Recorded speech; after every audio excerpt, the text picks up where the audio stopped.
Supreme court ने 2004 के EV Chinnaiah case में दिए गए फैसले को पलटते हुए कहा कि राज्यों को एससीसेंट कैटेगरी में सब क्लासिफिकेशन का अधिकार है। साथ ही कोर्ट ने कहा कि इसके लिए राज्य को डेटा से यह दिखाना होगा कि उस वर्ग का अपर्याप्त प्रतिनिधित्व है। जस्टिस BR गवई समेत 4 जजों ने यह भी कहा कि एससीसेंट कैटेगरी में भी क्रीमी लेयर का सिद्धांत लागू होना चाहिए।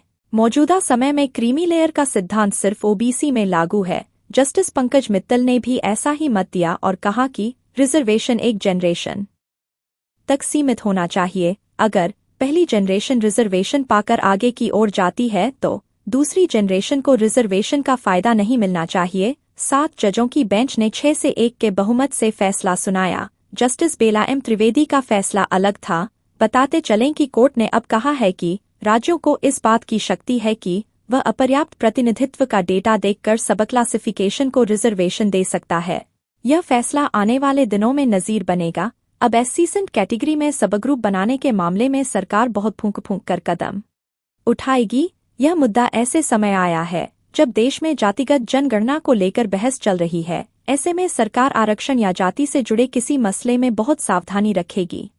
दलितों और आदिवासियों को मिलने वाले आरक्षण के वर्गीकरण पर आए सुप्रीम फैसले ने देश की सियासी सरगर्मी बढ़ा दी है। दक्षिण के राजनेता सर्वोच्च अदालत के इस फैसले का स्वागत कर रहे हैं तो उत्तर में इसका विरोध शुरू हो गया है। हालांकि देश की 2 बड़ी पार्टियों ने अब तक इस पर कोई आधिकारिक बयान नहीं जारी किया है।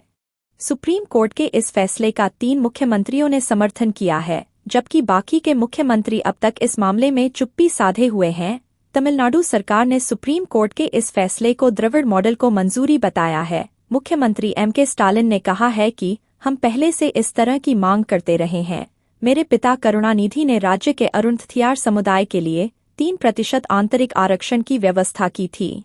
सुप्रीम कोर्ट के फैसले पर सत्ताधारी भारतीय जनता पार्टी और विपक्षी कांग्रेस का आधिकारिक स्टैंड अब तक साफ नहीं है। बीजेपी सांसद बृजलाल ने सब कोटे के फैसले को सही ठहराया है। बृजलाल की तरह दक्षिण के भी कई नेता इस फैसले का समर्थन कर रहे हैं, लेकिन पार्टी की तरफ से अब तक इस पर कुछ भी नहीं कहा गया है। उल्लेखनीय है कि मायावती ने कांग्रेस और बीजेपी की सरकार पर भी निशाना साधा है। उन्होंने कहा है कि सरकार यह बताएं कि इन आरक्षण को संविधान की 9वीं अनुसूची में क्यों नहीं रखा गया। नगीना से सांसद और आजाद समाज पार्टी के प्रमुख चंद्रशेखर ने कहा है कि इस फैसले का उद्देश्य जानना जरूरी है। कोर्ट में कौन वकील थे और फैसले देने वाले जज कौन थे।